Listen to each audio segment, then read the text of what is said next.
going to give folks another minute or two to join us. It's nice to see faces on the line here, and I'll show you mine. Hello.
All right, good afternoon, everyone. I think that we can get started. So Elizabeth, I'm gonna turn it over to you. Absolutely. Hi, everyone. Welcome to this sustainable CT webinar. Jess is gonna advance to the next slide for me. She's gonna be running my slides today. Okay, so we're doing a social justice series today. And this is actually session 1 of a 4-part series. So if you go to the next slide, it kind of gives an overview of all the. Okay, so I guess before I go into this, as you can see, I'm in my car. I'm having a little bit of connectivity issues because of all the power outages. So I wanted everyone to see my face real quick before I close off my video, just because that seems to be improving my connectivity issues a little bit. So here I am. I'm going to introduce myself in a moment, but I'm going to go ahead and turn off my video. So hi, everyone. My name's Elizabeth. So as I said, this is a 4-part series. We're doing it through the entire month of August. This is still just a series. So we're going to be adding a variety of tasks. First, we're going to be the event. We're going to be about concepts of whiteness, whiteness.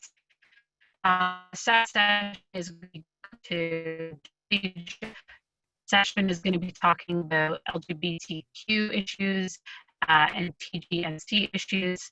And then the 4th session at the end of August is going to be about the topic of transformative justice. So these, we're going to, if we get at the end, we're going to go into a little.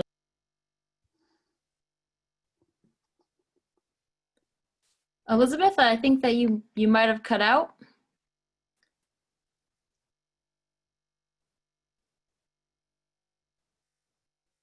If you're speaking, we don't hear you. Ahmed, would you like to introduce the rest of the series? I think we may have lost her for a little bit. Hi, everyone.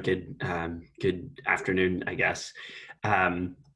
So I'm also an equity coach, just like Elizabeth, and so I'll be running or taking the lead on sessions 2, 3, and 4. So kind of building off of the conversation today, we'll kind of be moving into a conversation around disability justice.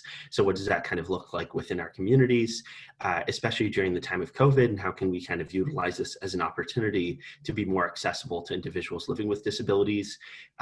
Moving forward, we'll go into session 3, kind of talk about the LGBTQ and TGNC communities within our spaces, right? How do we kind of capture those voices and make sure that we're centering everybody within our communities? And last but not least, how do we move forward with transformative justice? So kind of taking everything that was kind of covered in those first 3 sessions, and really talking about how do we build alternative systems, how do we transform the current systems that exist and the communities that we're a part of. You don't need to attend all 4. They will build off of each other, but they're also standalone. So if you can only be in like 1 and 4, that's perfectly fine, or 1 and 3, or whatever makes the most sense to you all. I guess throughout this session, hopefully Elizabeth will be able to join us in just a sec, but feel free to ask any questions that you have along the way in the chat. I will be answering some of those questions along the way. And then towards the very end, Elizabeth will also kind of have time for all of us to be engaged with questions together. So some of those questions might just be answered in the chat, and then some might just wait until a little bit later. So Jess, I don't see Elizabeth back. We can go ahead and get started either way, and then she can kind of take over whenever she gets back. So if that's okay. That sounds great. Thank you for being flexible. And thanks to everyone on the line for being flexible. On top of everything, of course, there's another challenge, but we will persevere. We can do this. We are Connecticut strong. Yeah, we'll make this work. It's interesting. We have a pandemic and then tropical storm and everything, right? Yeah, so if you don't mind going to the, I guess, 2 slides ahead. Yeah, so to get things kind of started, it's always lovely to know who's kind of here with us. So we're going to do introductions through the chat versus just vocally, just to preserve some time. We have a lot to cover today.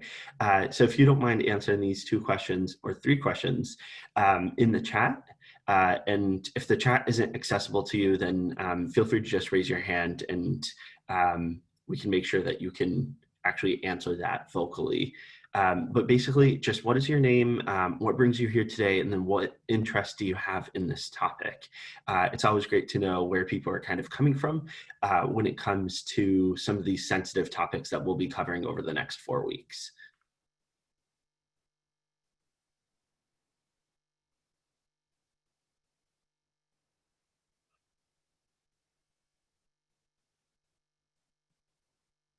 So feel free to just add them in the chat.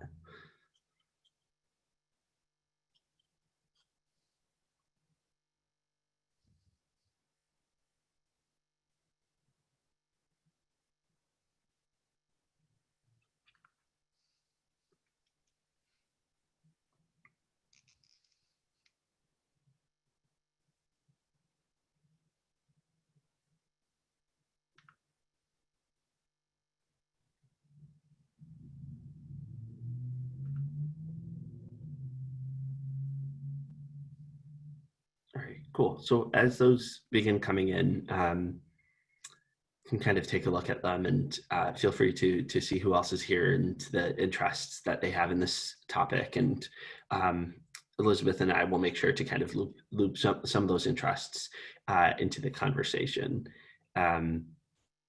So the first person introducing themselves, we have Emily, a fellow working with Sustainable CT this summer, and have gotten the opportunity to engage with towns and other fellows on social justice and equity, here to learn more and to see how a training like this is run.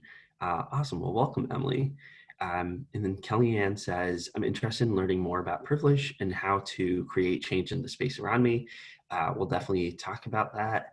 And then Adeline and Ted, we are alert to the issues of the moment and want to educate ourselves with openness. That's wonderful, welcome. And then AJ says, I'm here because I was born and raised in Brooklyn, Connecticut, and I wish these discussions were accessible to us back then. I'm very interested in this series, especially how we might build systems for our future. Awesome.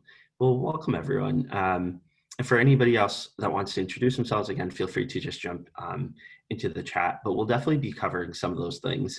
I think to me that last point, Asia, that you brought up is really critical for everybody here to kind of really consider throughout this session and throughout the sessions over the coming weeks, right? Of why is it that we're finally learning about this today, right?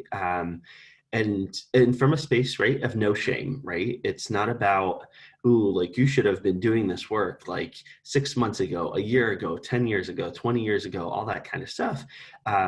We all definitely could have done it a little earlier, and also at the same time, right, really considering what were some of the barriers, what were the obstacles that prevented that, and how do you overcome those? So Elizabeth, it looks like you're back with us.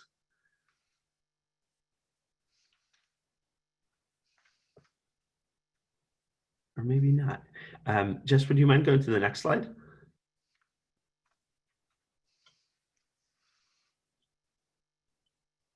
All right, so one thing to really keep in mind as we go through this, and Elizabeth, whenever your audio starts working, feel free to just jump in.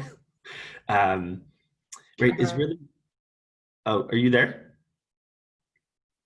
Yeah, I can jump in.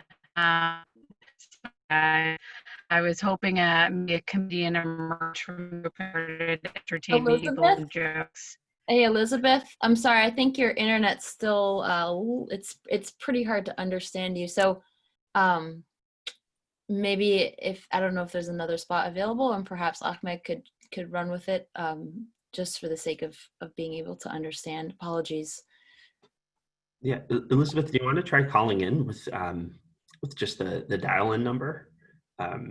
If the phone lines are still okay, that usually works better.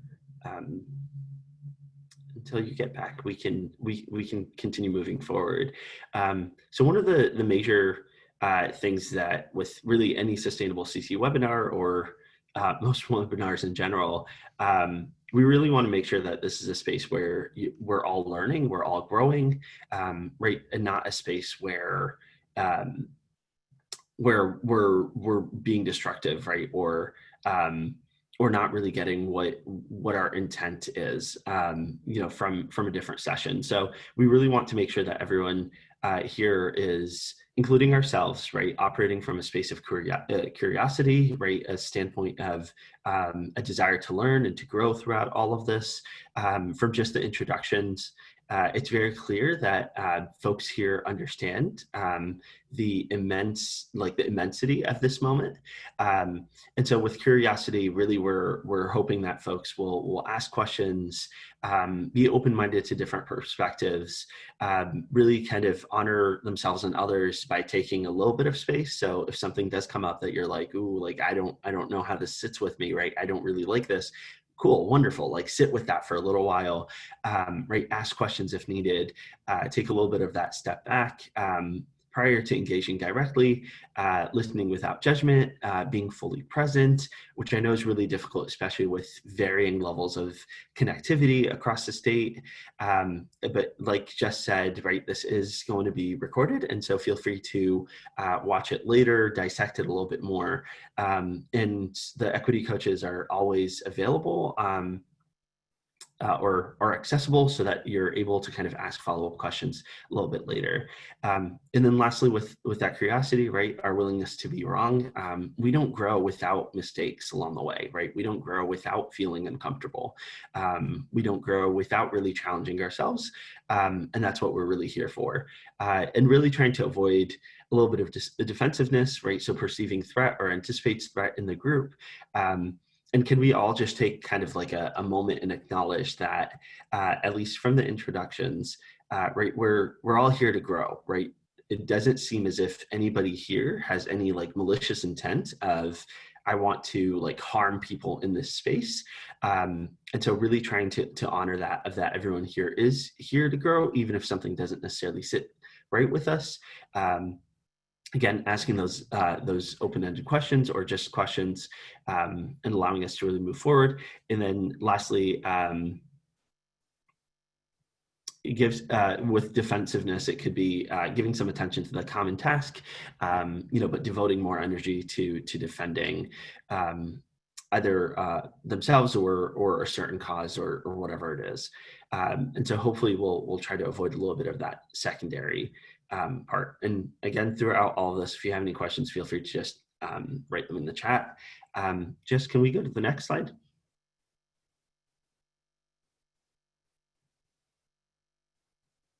All right, cool. So we have quite a lot of things to cover over the next 45 minutes. But really, it narrows down to two main areas, right? So understanding the importance of Black Lives Matter, the movement itself, the hashtag, right? Like, where does it stem from? Why is it critical? Why is it where it is today? And then really understanding whiteness, right? With similar backgrounds, right? Understanding where does that come from? How does it actually show up? Understanding different things that have been barriers to us along the way, and understanding how do we actually move forward along the way. And then lastly, really trying to finish up with different actions that municipalities can take. As a reminder, municipalities always have the option of working with an equity coach who would be able to support you in having even like more customized direct conversations with you, your teams, with the municipality, with the town itself, really to support you to kind of take what you're learning here today and really expanding on it in the future. And I would actually love to hear from folks in the chat, if that works for everyone, when it comes to these different topics, right? What is your current understanding of them? How many conversations have you had around things like whiteness, around like white fragility, around Black Lives Matter? Would love to hear a little bit about some of those things as we're going through all of this. Jess, next slide.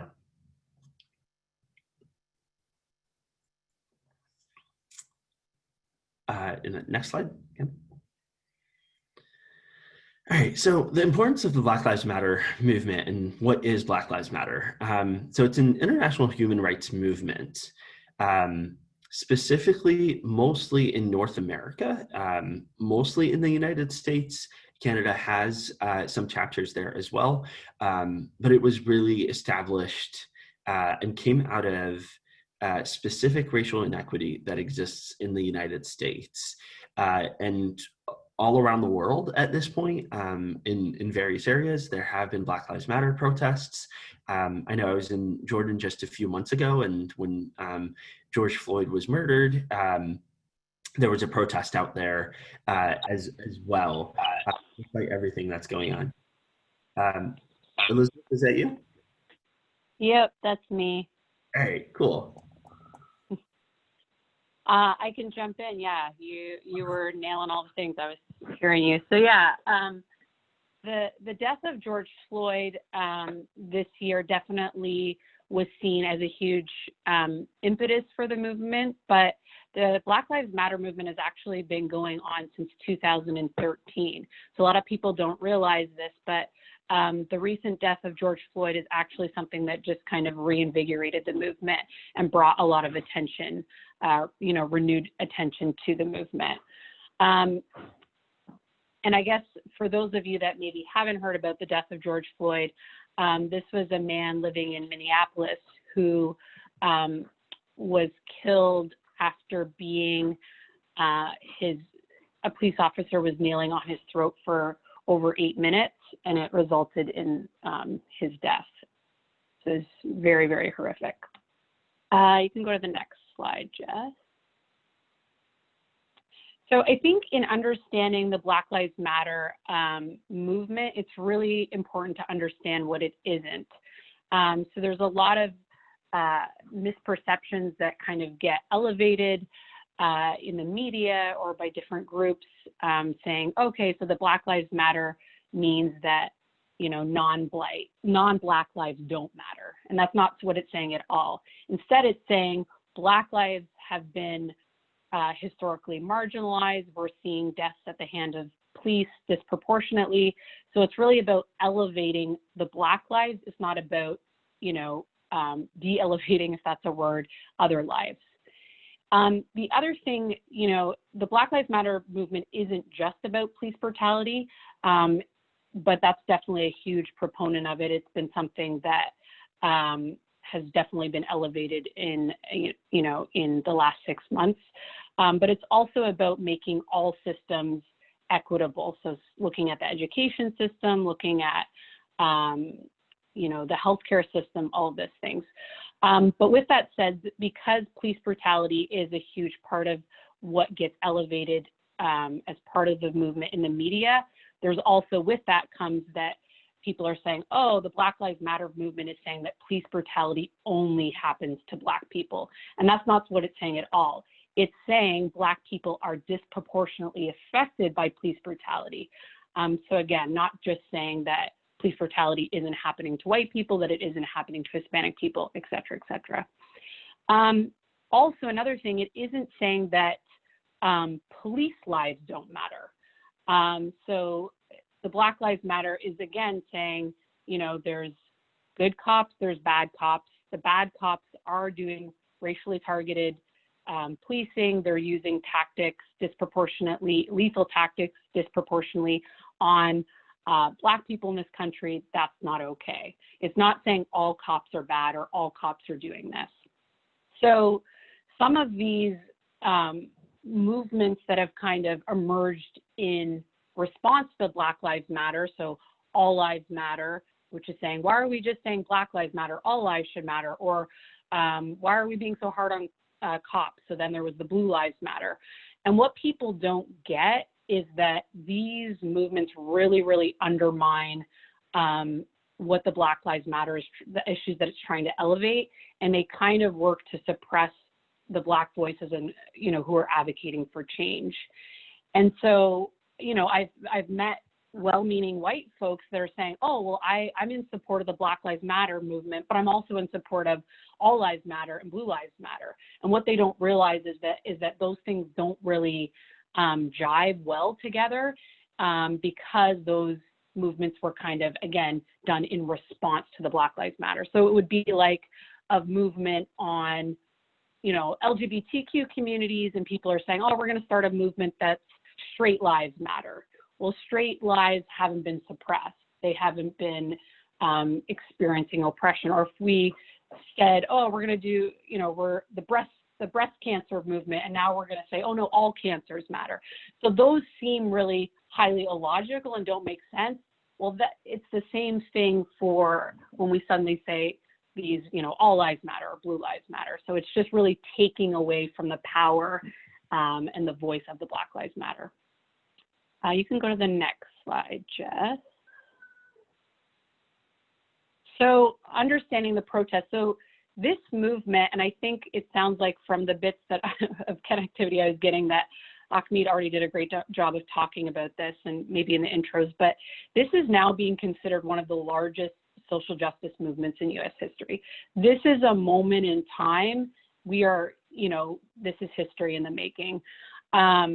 So, you know, when the Black Lives Matter movement initially started, which, like I mentioned, was in 2013, it was when they did polls on the movement, it was for the most part supported by the Black community. So it wasn't getting a lot of traction from other, you know, racial groups. Now, after the death of George Floyd and all these protests that have started, this reinvigoration of protests, now when they do polls, they're actually seeing majority support among Hispanics, Asian Americans, and white people. So this is gaining a lot of support nationally and globally, and a lot of momentum. Most of the protesters themselves are young people, so the people that are out actually doing the protesting are younger. The majority of them are in their 20s, but this is being supported at all age groups. So when they poll, it's being supported by other age groups, but the ones actually protesting are younger. The other really exciting part about the movement is other marginalized groups are showing up and showing solidarity to the Black Lives Matter movement. So those that fight for disability rights, the LGBT community, among others. So even pride events were, there were certain communities in certain states, certain cities that actually said, hey, instead of doing this pride parade, let's actually do a Black Lives Matter protest instead, or a march. So really powerful stuff having when other kind of marginalized groups are stepping up and saying, how can we join and show solidarity? Go to the next slide, Jess. So one of the things I really like to talk about, because I hear from a lot of people, and again, a lot of well-meaning white people will say, like, okay, like I support Black Lives Matter, but I don't really get what the protests are doing. Like, what is it accomplishing? It seems like kind of a waste of time. So really important to understand that protests are really vital in helping to raise awareness about an issue, and they help to change public opinion. And when awareness is raised around an issue and when public opinion is changed, that can then in turn help to create institutional changes. So for example, there's now been cities that have defunded the police, there's police forces who have now done away with certain lethal force tactics. So really, really cool stuff has already been happening just as a result of this kind of reinvigorated protest for Black Lives Matter. So they absolutely do create pretty significant changes. And just a real quick, you know, and I may be preaching to the choir around this, but I'm just kind of trying to throw in anything that I've heard from people, again, most of them well-meaning white people. When we say defund the police, it doesn't mean we are looking to completely remove all police funding and, you know, have anarchy happening in our society. It's really about saying, okay, let's look at this municipality, let's look at how much they are funding towards police, and is there an opportunity to maybe give them slightly less funding or give them quite a bit of less funding, and then redirect that funding to maybe community-based programming and support. So it's not about completely defunding, it's about how can we give less funding there and more funding over to like community-based programs. And then the other huge thing about protest that's really effective is that actually is going to change the way in which people vote. So again, if there's raised awareness about an issue, if it's changing public opinion, that can actually change the way people show up and vote, whether it's at a local election or in the national election. So huge consequences there. You can go to the next slide, Jess. So this is what we're going to kind of, this has been the section on the Black Lives Matter kind of understanding the movement.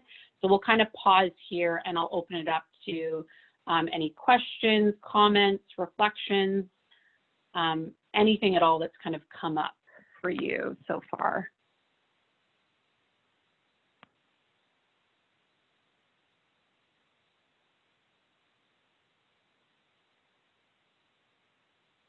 Or if there's been any questions that have come into the chat at all.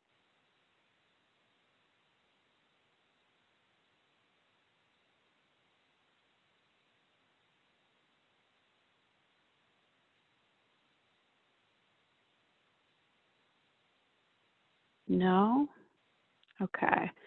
So I could move into the next section, which I hope will garner a little bit more discussion, because I think that stuff is probably not so new for folks. So you go to the next slide, Jess. So one of the things that when Achmed and I were kind of talking about developing the social justice series and wanted to look at all different facets of equity, we really knew that because of this national movement, we wanted to really do a session on Black Lives Matter and kind of make racial equity be front and center in this series. And one of the things that we wanted to do, often when you approach the topic of equity and racial equity, it's about how can we develop culturally responsive programming, or how can we be culturally competent in our work. And I think that stuff can be great, but it doesn't really acknowledge the larger culture and system that is white that's at play. So it's kind of saying, how can we do Band-Aid effects to make sure that we're being culturally responsive in our work, while kind of ignoring this big elephant in the room that is this white culture, which I'm going to unpack more. So we really wanted to kind of, rather than this just being a culturally competent session on how to be culturally responsive, culturally competent, we wanted to actually get into whiteness, because it's something that we just don't talk about enough in our society. So if you go to the next slide. So to understand whiteness, you kind of first have to take a step back and look at culture. So what is culture? Culture is shared knowledge that exists in a society, shared experiences, shared beliefs, views, attitudes, meanings, hierarchy, religion, all of these things make up culture. You can probably hear my cat meowing. I'm gonna let him out. Sorry about that. Oh, the joys of COVID and connectivity. Okay, so culture is a way of, it distinguishes members of one group or category from another group. So oftentimes when I start to go down this conversation of whiteness, and I start with this understanding of culture, people will say, well, we're living in America. It's American culture. You know, it's apple pie and freedom and, you know, McDonald's or whatever.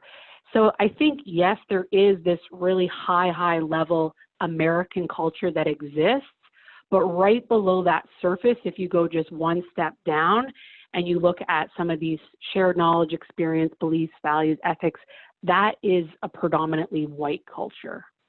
Okay, so it's white is kind of the default. White is the status quo.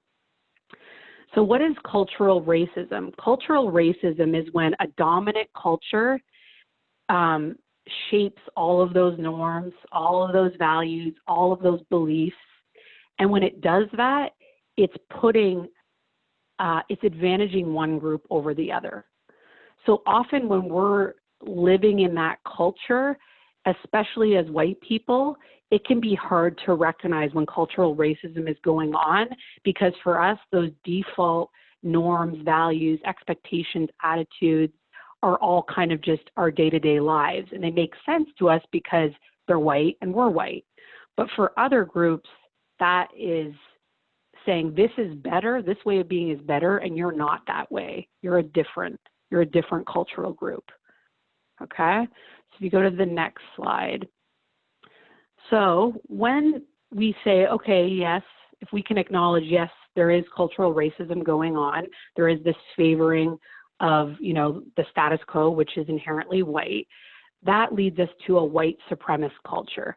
So this concept is super triggering for white people. They don't like to hear it. When they hear it, they'll say to me, oh, that's the KKK, that's, you know, Nazi Germany, that's slavery.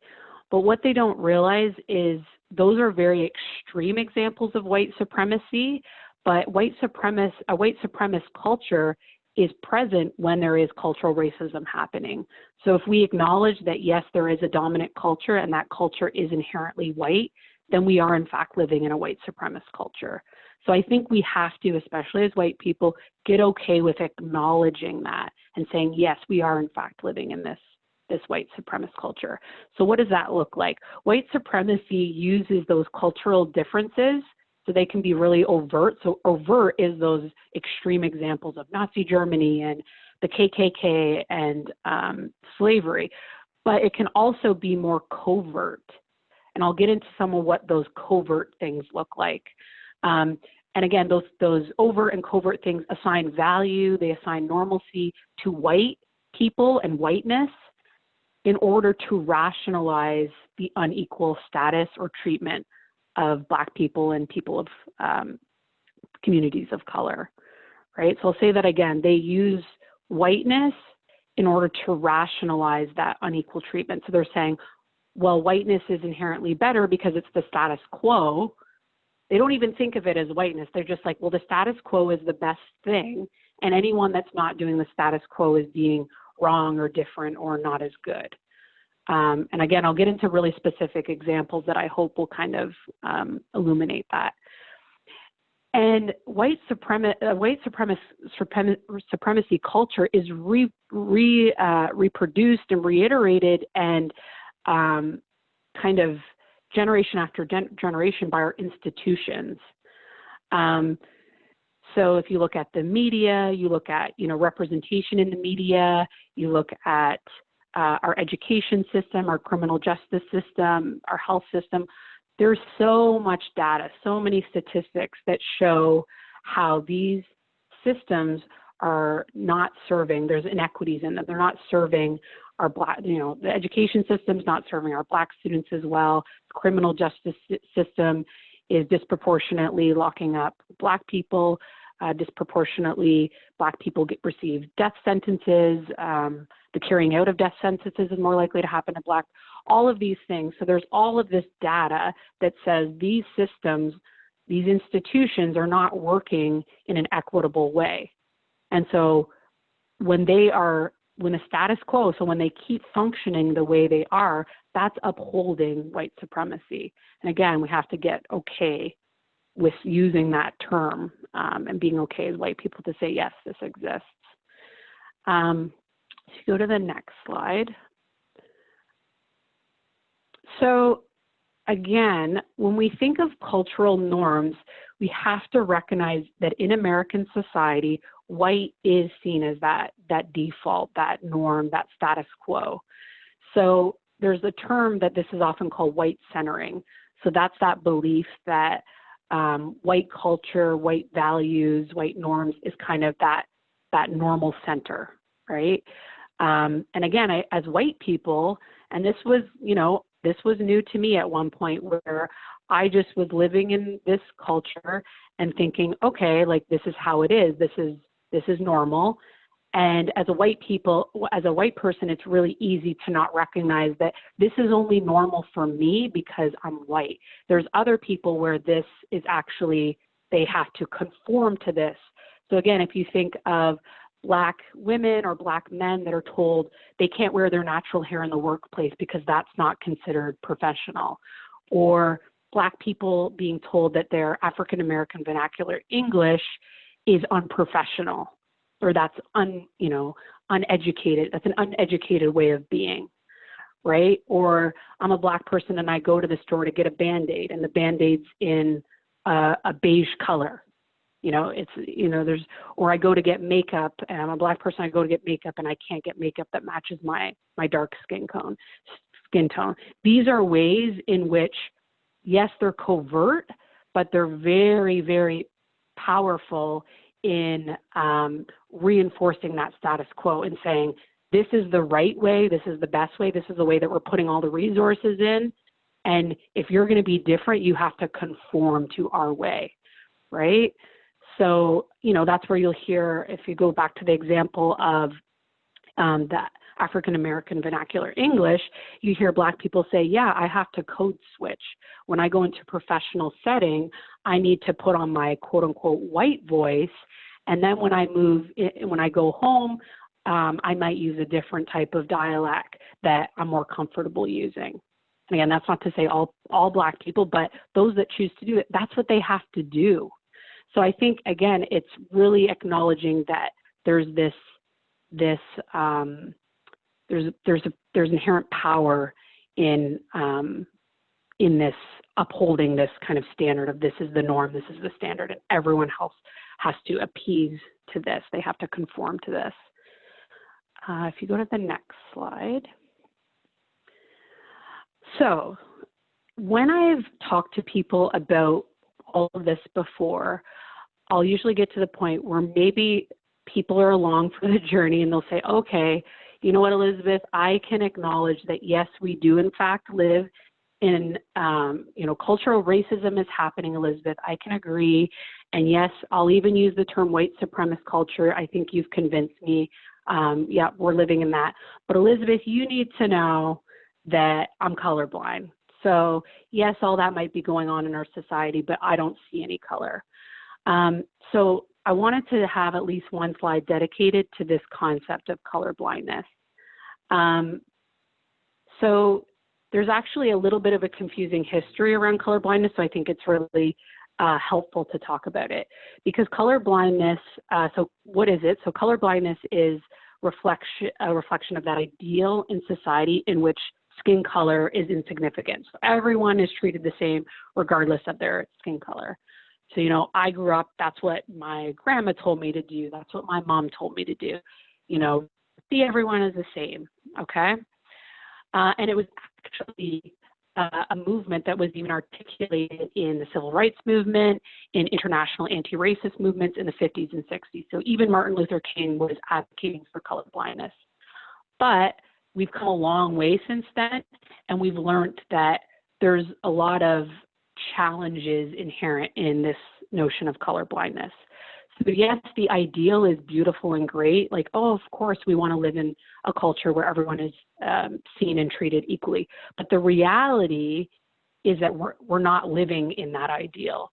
And so when people say, oh, I don't see color, it's kind of an easy out for not actually acknowledging that there are disparities, that there are differences, that, you know, there is inequities. So when I talk to people about using, you know, a term of colorblindness, I say, if you want to say that your ideal world would be one in which everyone is treated equally and color is not a factor, maybe say that, but then say, but I know that doesn't exist. So in reality, in practice, I absolutely see color because I know that it affects people's lives by being a different color.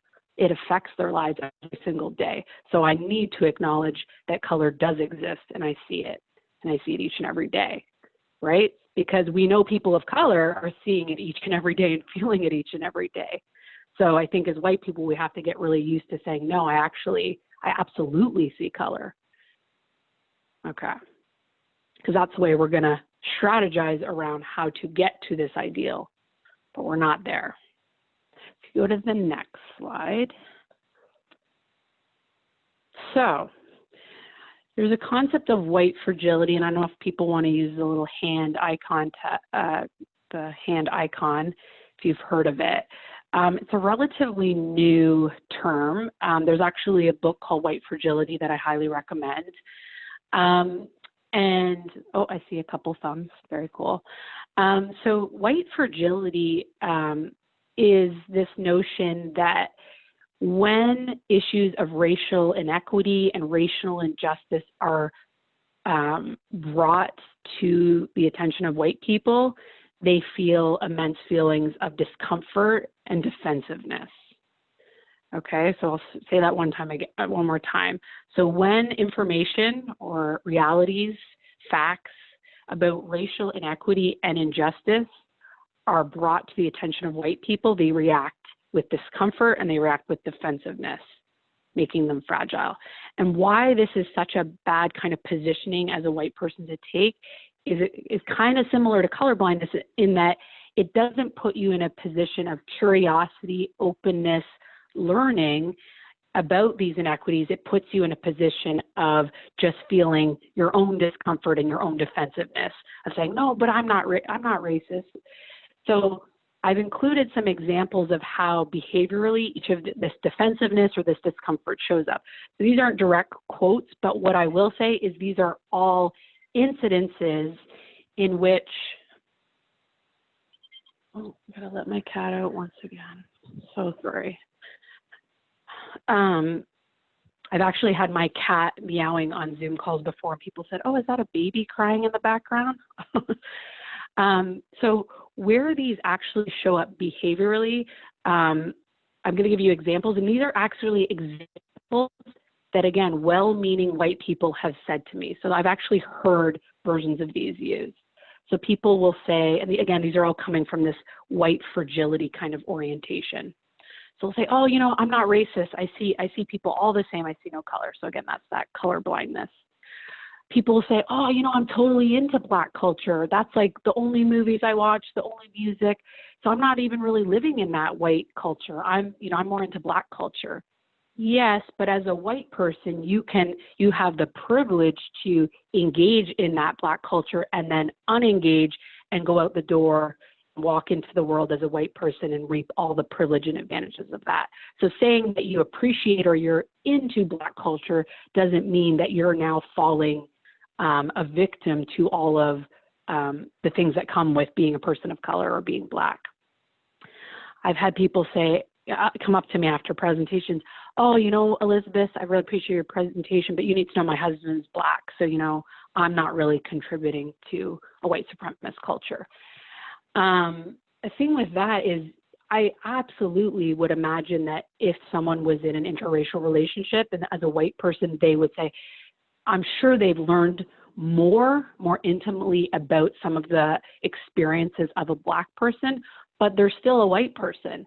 And again, when they go to work or they go to the shopping market or they get pulled over by a cop, they are still white. Even if they have a Black partner, they are still white. So they are reaping benefits from being white, right? So I think having a Black partner doesn't absolve you as being privileged and being a part of, upholding that status quo just by being white. I've had people say, oh, I'm not racist. I voted for Obama. I even think Obama's really cute. Okay, that's great. Really glad to hear that. But again, having a Black friend, voting for a Black president doesn't mean that you're not a part of upholding that status quo. And we know the status quo is white culture. So none of that, again, doesn't mean that you're not, upholding these systems and structures that are, all rooted in whiteness, all white-centered. Discomfort. So discomfort is a huge thing. White people in particular do not like to talk about race. So I've had, I've been in meetings, left a meeting and said, oh, trying to remember that guy's name, and people say, oh, like the guy, the guy in the red shirt. And I'm like, oh, the Black guy in the red shirt that was the only Black man in the meeting? Yes, the guy in the red shirt. Like, people won't even use race as an identifier. We're so scared of it. And it's absolutely appropriate to say, the Black man in the room, the guy that was sitting at the end of the table that was Black. If we can't even get comfortable saying that, how are we ever going to get to engaged around these deeper issues around race and racism and whiteness? How are we ever going to get there if we can't, use simple identifiers?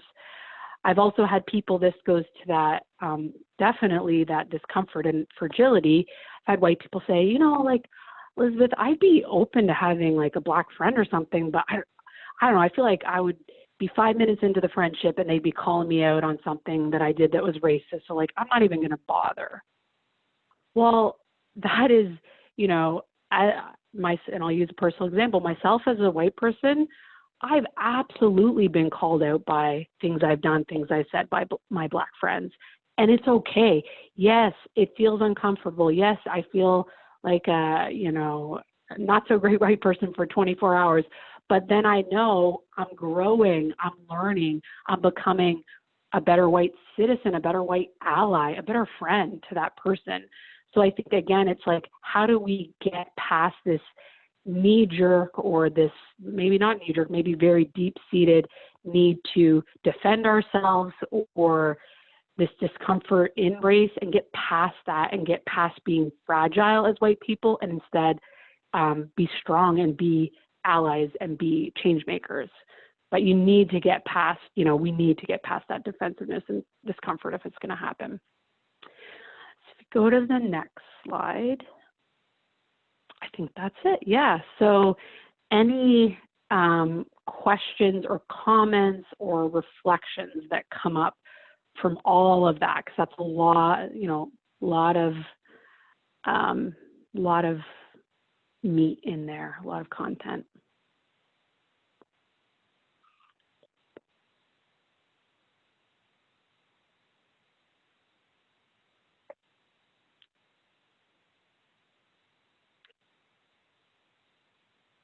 There's got to be one. Don't be shy. I was just gonna say, I think it's so important to add that distinction about like the difference between being overtly racist, like being part of the KKK or something like that we traditionally think of white supremacy, versus just being racist by default because we're upholding racist structures. And I actually was in an equity training yesterday because I'm working with Southeastern COG for Sustainable CT in my fellowship. And they asked me to come in and do an equity training with them yesterday. And that was kind of the response that I got from a lot of them, was they're like, oh, well, it's in planning now, it's unethical. Like, you have to call people out for being racist. But then I was trying to communicate, like, no, you also have to like recognize that just inherently the way you're working is probably racist. So like, what are you going to do to take that step more? But I don't know, I had a little bit difficulty communicating that to them, but yeah, that's just what I had to say. Yeah, absolutely. It's hard because there was probably, there can be that white fragility in the room, and people, again, I think most people are probably covertly, contributing to racism, so they don't often see it, so they don't want that racist label or that white supremacy label because it makes them feel bad and uncomfortable. But feeling bad and uncomfortable doesn't move you to a position of change and action. It's just going to keep you in this kind of guilt state. So, it's really the hope that we can move out of that guilty state and instead say, yeah, this is definitely happening. Let's acknowledge it, and then let's move forward, rather than spending so much time just defending the fact that either denying that it's happening, or if there's an acceptance that it's happening, there's this really strong inclination to say, but I'm not contributing because I'm a good person, or, whatever, all those statements people will use. I voted for Obama, or I have a black friend, or I have a black husband. You'll see a lot of that. Yeah, I definitely. think I see someone else that's looking to talk, but their name isn't on it, but maybe that might be my number. That's me. Oh, here's something in the chat. It says, I think there's a lot in there. I can see how some of these topics can be addressed in the new legislation for more inclusive history in schools. I think a much bigger hurdle would be addressing this in the community at large. It can be very daunting. Absolutely. I really like, so this is AJ, had this comment in the chat. I really like the example you gave about more inclusive history in schools. So again, when we go back looking at how this kind of white centering or white culture gets produced, it does, and people again don't like to make this link, but it does inevitably go back to slavery. So you had this positioning of white people on top, and then it just got perpetuated, right? And we're still in it today. And so when people are in positions of being on top or in power, they have political power, they had all the power to set up all these institutions that we're now living in.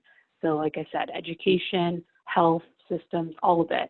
So when the education is set up, and it's set up by white people that are in positions of power, you absolutely know that they had it in their best interest to create a history that favored that, the upholding of that status quo, right? Which the status quo was white people are in power, black people are not. So there's huge amounts of black history that are just not in our textbooks, that are, not in curriculums.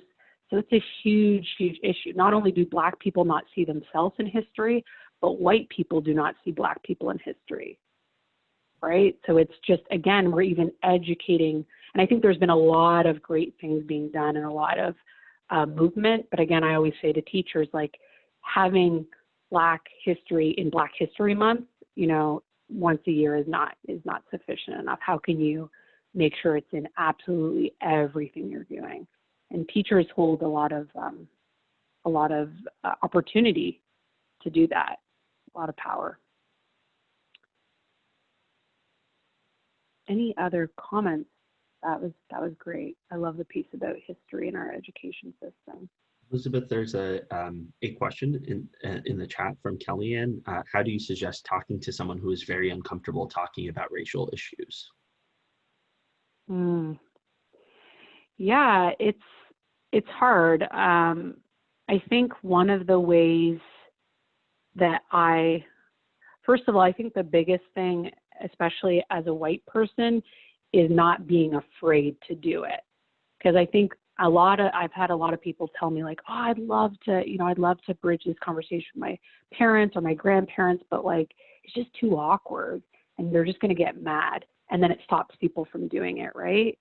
So one example I always give to people, and this doesn't quite answer your question, but I'll get there. But this is actually an example that I meant to mention earlier. So if you think of like a scenario in a workplace, right? So you have maybe a white colleague or a white person that sees their colleague who's white say something kind of derogatory to a person of color. So maybe they say to a Black woman, like, hey, you know, we have that really important presentation tomorrow, so you should really make sure you wear your hair straight, because, you know, that looks more professional when you do that. So maybe this white colleague witnesses that, and they say, oh, that was really wrong. That was really bad. I'm going to say something to that colleague. I'm going to tell them, you know, that wasn't appropriate. You shouldn't have done that.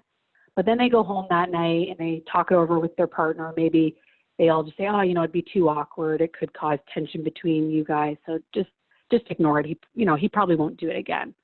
Well, what if for that woman of color, that's already happened to her 5 other times in the workplace? And maybe she decides to leave that job because of that, those kind of microaggressions that are happening to her. And maybe actually this is the 4th job that she's had to leave because of this, and she keeps getting jobs that are at the same level instead of staying at an organization long enough to actually get promoted to a higher level. So I always tell people, you need to have these conversations, because not having them actually can have bigger consequences than I think people think. They just have that immediate reaction of like, oh, that's kind of uncomfortable, but I'm just going to kind of ignore it. So I love that you're asking about how to have those conversations, because we absolutely need to be stepping up, in particular as white people, and having these conversations. So how to do it if people, someone's very uncomfortable. I always like to start where people are at, you know, so it can be like trying to probe in a way that maybe nudges or questions some of their belief systems. So like, you know, my grandma, for example, grew up in an era where Black people were called color people.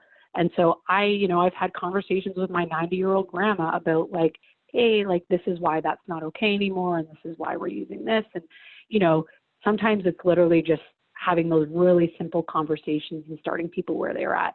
And again, a lot of people are doing things in a way that is those more covert examples of racism. So they're not out here trying to be a bad, horrible person, but they are doing little things that are actually either being microaggressions to people, Black people and people of color, or they're just kind of those things that uphold that status quo.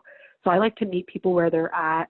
I use a lot of videos. I'll send people video clips that maybe break it down in a really eloquent way that I think is better than a way I could break it down without doing like an hour presentation like I've done for you all. Yeah, and I think just constantly challenging people. And again, it doesn't have to be in a wagging your finger at someone and you're a horrible person way. It's kind of a, let me show you another way of looking at this. I don't know if you have anything to add, Achme, to that one. How to talk about issues that are uncomfortable. Yeah, I think I really just want to second, what you started with. I think everything you said is magical, but really seconding like that first part, right, of being comfortable yourself, right? And oftentimes what I see happening is folks are not necessarily comfortable with the conversations, and they haven't necessarily done the work to move beyond like their own privilege shame, that it becomes a really, really like misdirected, angry conversation, and everything kind of sets everybody off. And so it doesn't actually lead anywhere. And so really being mindful of how comfortable you are in the conversation itself, and then also the work that you need to do so that as you're having these conversations, that not everything that's said is going to end it.